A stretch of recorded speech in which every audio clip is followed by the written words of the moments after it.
আসসালামু আলাইকুম। আজকে দেখাবো বাঁধাকপির একটি পকোড়া।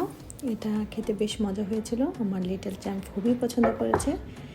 সে ইদানিং অনেক সবজি দিয়ে পকোড়া খেতে পছন্দ করে, তাই আমি বিভিন্ন সবজি দিয়ে পকোড়া বানিয়ে খাওয়াই। আমি একটা বাঁধাকপি একদম চিকন করে কেটে নিয়েছি, যেন খুবই চিকন হয়, কারণ এগুলো আস্তে থাকলে একটু মোটা থাকলে ভালো লাগবে না খেতে। তারপর বেশ কিছু একটু লবণ দিয়ে এগুলো ভালো করে মেখে প্রায় 10-15 মিনিট রেখে দিয়েছি।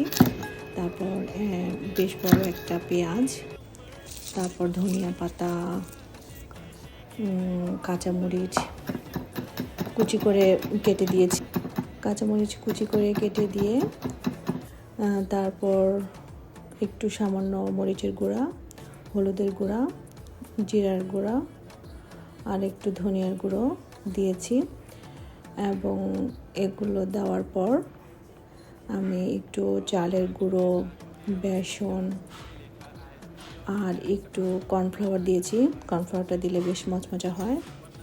তারপর সামান্য একটু লবণ দিয়েছি, কারণ আগে লবণ দিয়েছিলাম। তারপর একটু ব্ল্যাক পেপার দিয়ে ভালো করে মেখে নিয়েছি। মাখার পরে এটা খুবই সফট হয়ে গেছে। তারপর নরম যখন হলো তখন একটু নরম হওয়ার পর গরম গরম তেলের মধ্যে ছেড়ে দিলাম। হয়ে গেল আমার পাকোড়া।